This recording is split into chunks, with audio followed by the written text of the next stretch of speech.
have everybody here. Well, let's just start. We know Mr. Salazar here, so let's go ahead and move over to the right. Okay. Hello, thank you for having me. It's very exciting to be over here from London to tell you what we do over there, which is slightly different from anything I've heard so far. So my name is Marisa Mason. I'm the Chief Executive of a company called NCPOD. It's a snappy title. It stands for the National Confidential Inquiry into Patient Outcome and Death. We've been around for 26 years. We started off in 3 hospitals in the UK. 26 years later, we now have every hospital in the UK participating in the work that we do, and that's both the NHS, hospitals and the private sector. We started off looking at surgical deaths and deaths following anaesthesia, and I'm pleased to say that actually 26 years later we're no longer looking at anaesthetic deaths because it's become an awful lot safer than it was 26 years ago. But we now look at a much wider breadth of topics in the medical arena.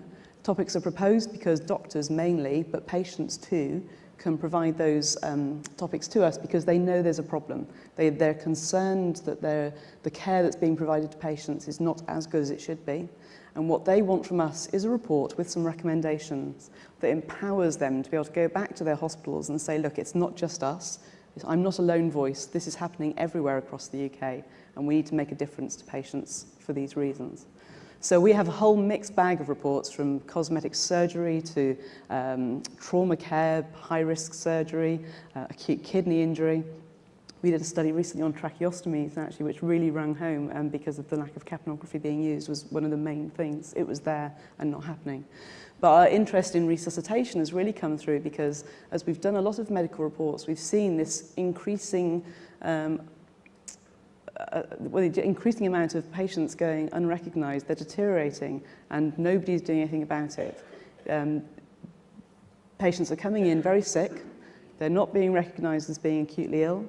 If they are being recognised, nothing's done about it. Cases aren't being escalated, mainly because junior doctors perhaps don't feel able to. There is a culture change that needs to happen, and we hear this so much. Now, everything we've heard over the last couple of days actually rings home, and it was an interesting thing realising that actually the problems we have here and the problems you have here, we have there, they're the same. Wherever the healthcare system, the issues around patient care are the same. So patients coming sick, they're not being seen, they're not being monitored. They might be monitored, but they're being tracked for many hours, many days, but actually nothing's being triggered. Escalation of care isn't happening. Consultant reviews aren't happening. And this is 2015, and we've seen this over the last certainly the last 10 years, of an increasing amount of this happening, and not just us, other organisations too. I've been running NCPOD for the last 12 years, and I think what's disappointing for me is that whilst we look at systems issues as well as clinical issues, it used to be system failure that was mainly causing problems in care, and we were making recommendations about having dedicated emergency theatres and various things. But now, when we measure our cases, it's clinical issues. So we're starting to fail our patients in hospitals, which doesn't seem to sit right. So that's what's brought us to this. So we did a study in 2012 that looked at cardiac arrests, and we wanted to look at all aspects of cardiac arrest, from admission to end-of-life care. This was in-hospital cardiac arrest, so people who came in with one didn't get included. And we didn't include intensive care because we felt the pattern of intensive care for cardiac arrest would be slightly different.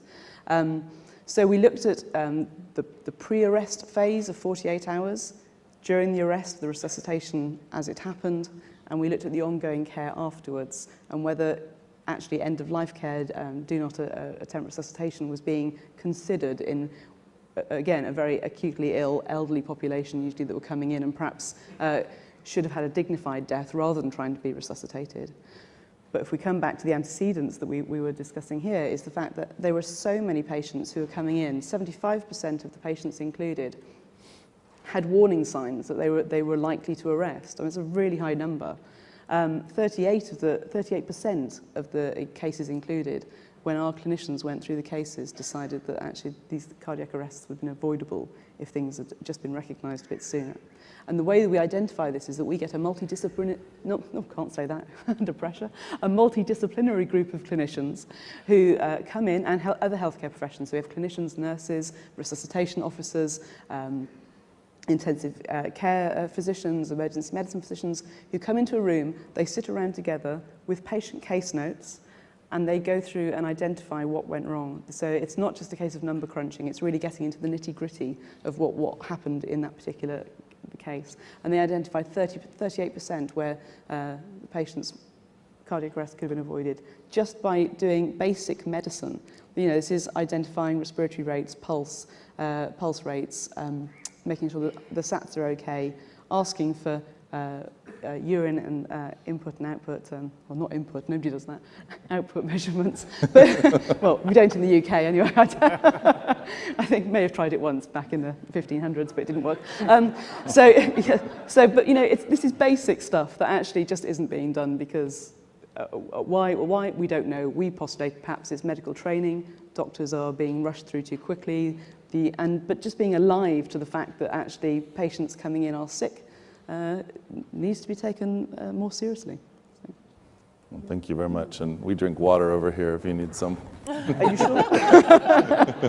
No, you didn't see what I put in earlier. Jim? Thank you. I'm Jim Cappon. I'm the Chief Quality Officer at Children's Hospital of Orange County. It's about 10 miles up one of our freeways. And thanks very much for the chance to talk a little bit more this year about what we've been doing in efforts to actually recognize deterioration earlier and avoid ICE codes in the first place. I am, as I mentioned, the Chief Quality Officer. My trade is actually a pediatric intensivist. If you listen to the poignancy of the stories today, it hasn't been a good day to be an intensivist or a pediatrician. And for all of you, I recognize our part in that, and we always try to do better. But our story as an organization is one in which we were increasingly recognizing that that pediatrics in the last 20 years was no different than the adult experience, and that once you actually had a cardiac arrest in the kids, they did not have that much hoped for mythical better outcome than adults. And despite the training that I had seen and the many, many codes, probably my early notes would have said countless codes, but I realized from groups like this that you can count, and every one of them counts. So that number of events that I'd witnessed on the back end meant that we had work to do perhaps on the front. And at the same time, there was this emerging literature in the adult world that suggested that there was, in fact, a lot of recognizable deterioration beforehand. We didn't have a lot of information in PEDS yet. Also, the idea that you could do early maintenance and monitoring systems, MEWS was an acronym for a medical early warning score. There was a suggestion in pediatrics that that might be the case, calling it PEWS. And we were interested. And I will never forget, it was about 2006, and I was at a conference in pediatric safety, and there was a breakout session. It was you know, not super well attended, and a nurse manager from a children's hospital in Cincinnati mentioned a project they had, and they were allowed to kind of have local PI projects where they thought they could perhaps intervene earlier by recognizing earlier with patients not in the ICU to prevent them from getting worse and having to have transfers or codes. And her name was Karen Tucker, and she simply described the fact that they would do what they kind of always did as nurses and evaluate their patients every typically 4 hours, more often if the patients were sicker, and they would mark down what that patient assessment was in a fairly modest way, airway and breathing and circulation and neurological, for instance. And they would use a little blackboard and colored little magnets, and that was their early warning system. And what they did was, for over a year, they eliminated any untoward patient events. That was very, very telling. And so we said, maybe there is something to this rapid response idea, and maybe there's something to this early warning system. And so we brought it home. And as we were designing it and describing it to our staff, and particularly our clinical staff and nurse leaders, the aha moment for us, and certainly me personally, was when some of our senior people that I'd worked with for years, senior nurses most typically, would actually cry. Tears would come to their eyes when we described this program, that we would actually allow anybody who thought a patient was deteriorating to call a rapid response. We called it a rapid response. and that we're developing this program where the things we were supposed to be doing anyway all the time would actually be organized in such a way that we would know what all of our non-ICU patients were doing on a very regular and regimented basis. And when you realize there's that power in the room, you realize, number one, you're on the right track, and number two, that it's probably going to go pretty well. So we developed a rapid response team, which was just a group of healthcare professionals that would come quickly to the bedside. Anyone could call. It mattered not your role or station in the hospital. Secondly, then a year later, we implemented our PEWS program, and we went just a little slow to implement it because we really wanted it electronic. And the electronic piece was to allow every patient within their medical record landing page or the like, anybody could see real prominently what their actual PEWS score was in every patient who wasn't in an ICU in the organization. Secondly, all those scores would be readily visible at the unit level whenever you looked in as a supervisor or senior resident at kind of a unit level view. Thirdly, and I think most important, was that we removed the traditional nursing whiteboards in a given nursing unit. We changed them to monitors such as we have here, electronic monitors. And column one, the left column, was the actual PEWS score. And the PEWS score was displayed both in iconic form, green circles with low numbers you might guess were good, and then the colors would get worse and the shapes get worse as those scores climbed. And so those were prominently there. And what we had created, of course, for people that understand human factors and so forth, and that kind of organizational engineering, was we had addressed the idea of situational awareness. So anybody who was in any unit or supervising any unit, overseeing it, knew where the hotspots were, what the temperature of the place was if you want to look at patient acuity. The results, not surprisingly, responded favorably, and so after the first year, which was just the rapid response team alone, we dropped our non-ICU code rate by 65%. When we put PEWS in, then that entire rate went down to a total of 85% decline. And it stayed that way for the last 7 years. So we have a completely stable system of early monitoring, detection, and action that I think has reproduced itself enough where we can call it a stable program. We're talking now about 6 or 7 events, code events in the non-ICU areas of the hospital a year. Some 50-ish or so we're not doing a year, so we're getting up there into 300-400 codes averted cumulatively for the program. And it's more than that, because those of you who understand pediatrics would know that many of our codes are respiratory in nature, and only if they progress do they actually get to the cardiac level. And our cardiac arrests on the floors, the last 2 intervals between cardiac arrests have been 1,007 and 760 days, respectively. And so they're virtually gone. And what that's done, of course, is dramatically changed the non-ICU code rate, and it's impacted morbidity and mortality in a hospital.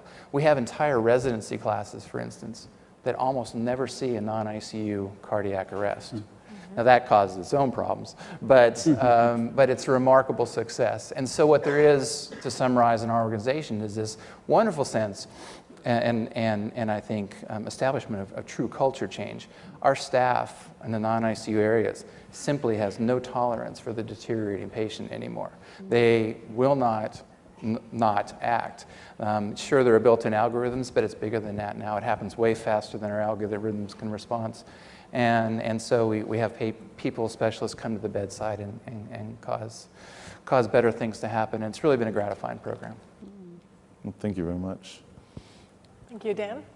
Good afternoon. My name is Caroline Stade. I'm not talking as fast as you do. I think I don't need to water because I'm the Chief Nursing Officer from the University Children's Hospital of Basel, Switzerland, much more far away than you are. And I want to tell you what we do for early detection in Switzerland. And if I listen to those 2 days now I spent here, it sounds a little bit like paradise what we have in Switzerland. Because I work in the most modern University Children's Hospital of whole Europe. We work with Avatar. We have 3 avatars that work with the children. We work with Google Glass on neonatal care. And we have a safety net, but it was a very long step to that. And it was a huge culture change. And I'm going to talk a little bit about the story, about the steps we got that far we are now.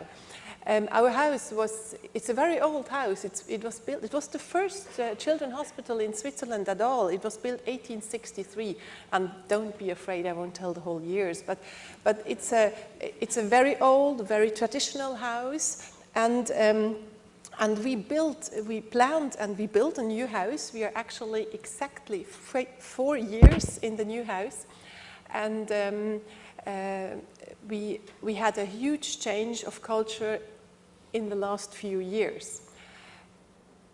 Imagine we had a very old house with tiny little wards. We had 8 beds. Each ward had 8 beds. You could listen to, you heard your patients. You're a pediatrician, you know what I mean. You heard every patient. You had every patient in your ear. You heard everything. You were aware. And you got into a new house with new technology. It was like being on the moon. You had a door that was closed. If the door was closed, you couldn't even hear just nothing. And this was a huge change. And we had a system that gave us the alarm of the blood, of the oxygen, and of the heartbeat. And this alarm was going to go on our telephone. Every nurse had a telephone in her pocket.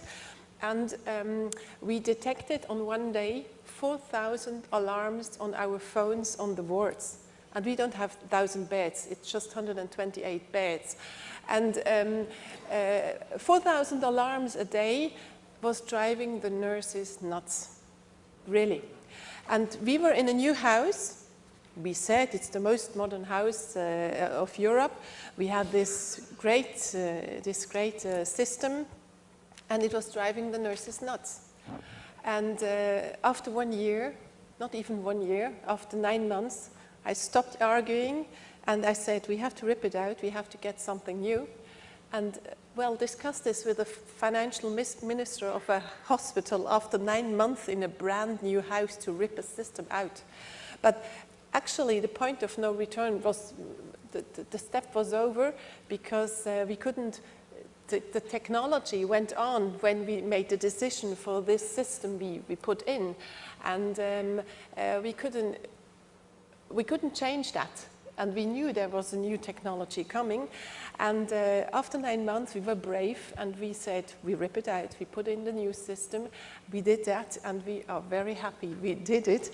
And we made a huge cultural step. And I mean, I heard approximately in every panel, they were talking about leadership and about how the change how do we have to take care about nurses, and when the change is coming, not only the nurses, also the physicians.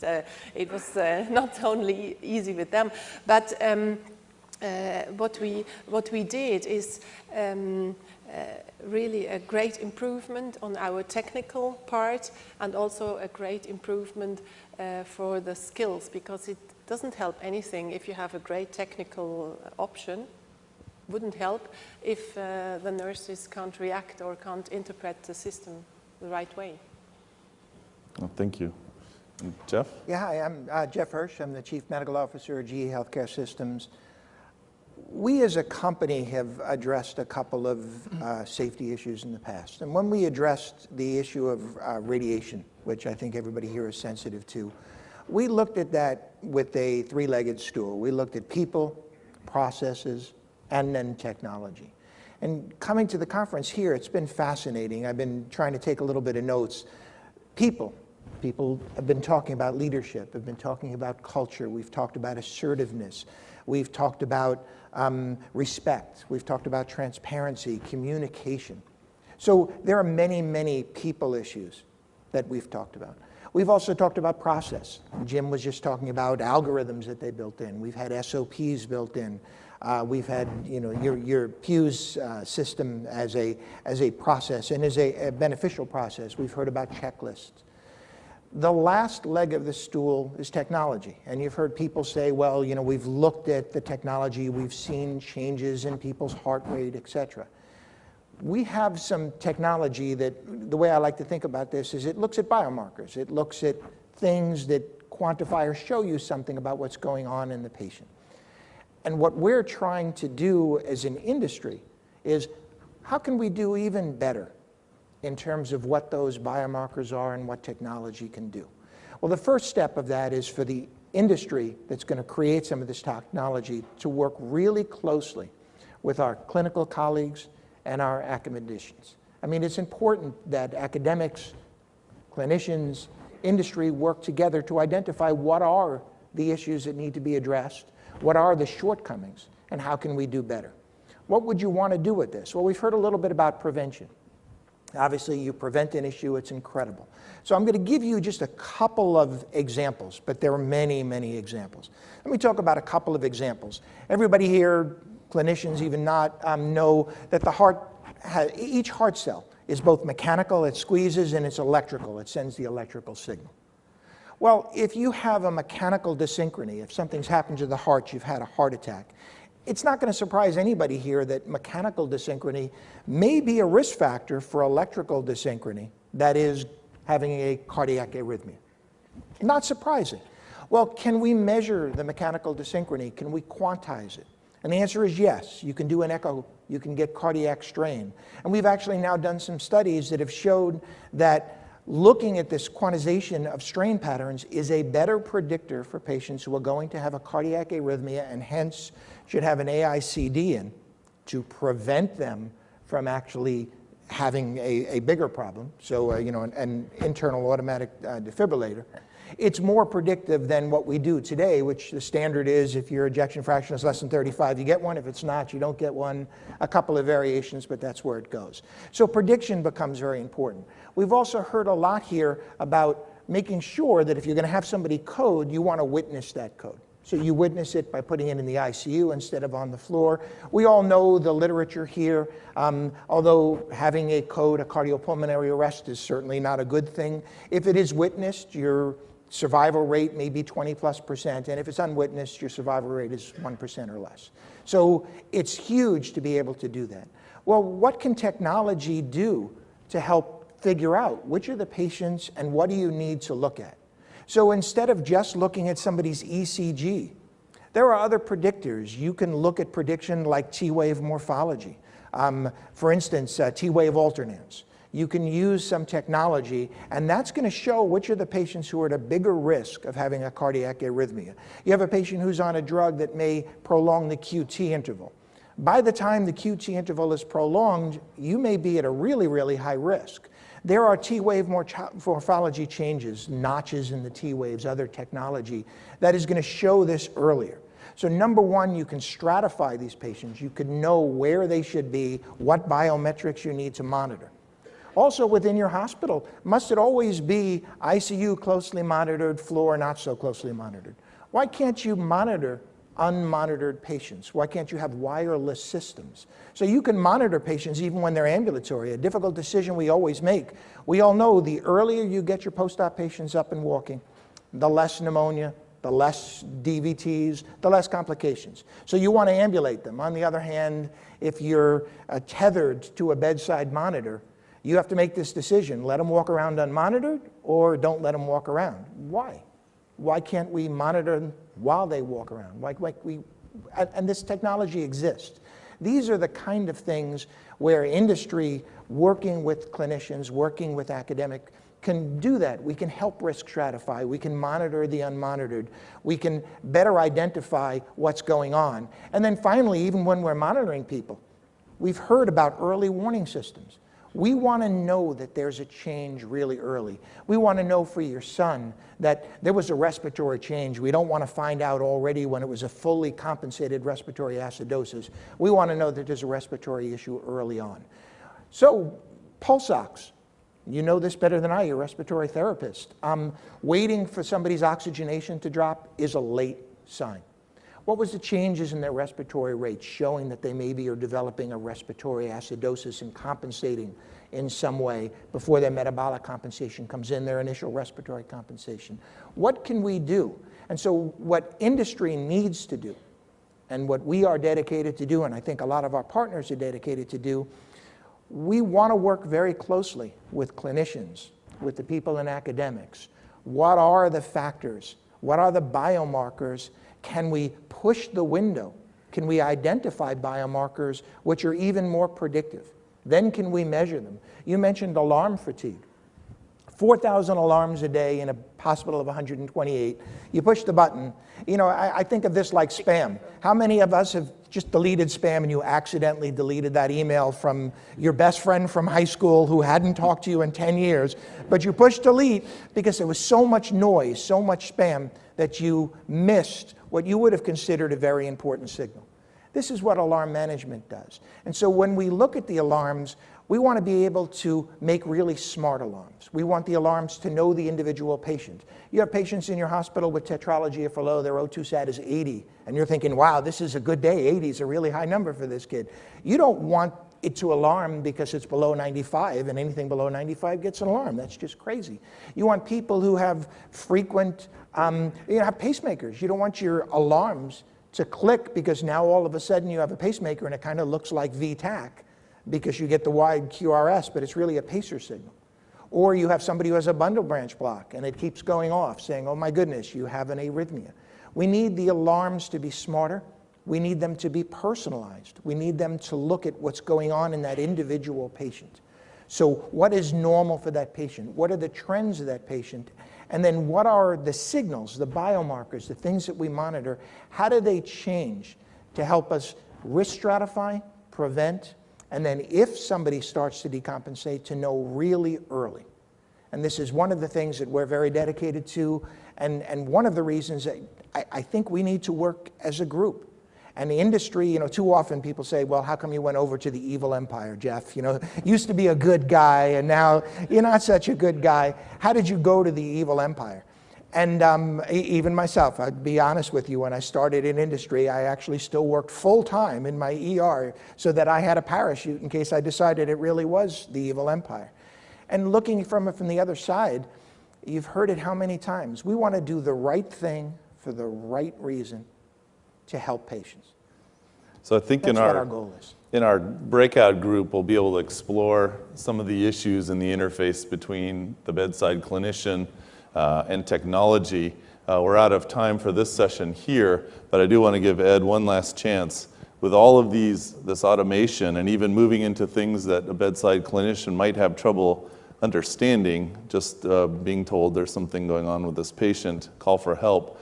Does the patient's family and the patient always have a trump button so that when they're concerned about their patient, they have the ability to activate and ask for help? One of the, well, two of the most encouraging things we've heard now, you know, remember, Mike, I can relate to I actually haven't been a clinical therapist for about 12 years. I was seduced by the dark side and went into medical equipment sales. But to learn about these new technologies, the concept of the alert algorithm, I mean, that's great, you know, because then if there is desensitization to the alarms, you know, if this technology can intervene, you know, in our son's case, there were critical lab values that hadn't been addressed. You know, the serum CO2 level was starting to rise. It was never addressed. It went above the critical value, and no one paid any attention to it because there were so many other things going on in the ICU. You know, so this is extremely encouraging, and I know that, you know, it can be configured so that it can be understood by lay people as well. And it's very, very encouraging. Well, thank you everyone on the panel. And again, I encourage you, if you have interest, to approach us in the breakout session. And I think at this point, they're going to queue up a follow-up video.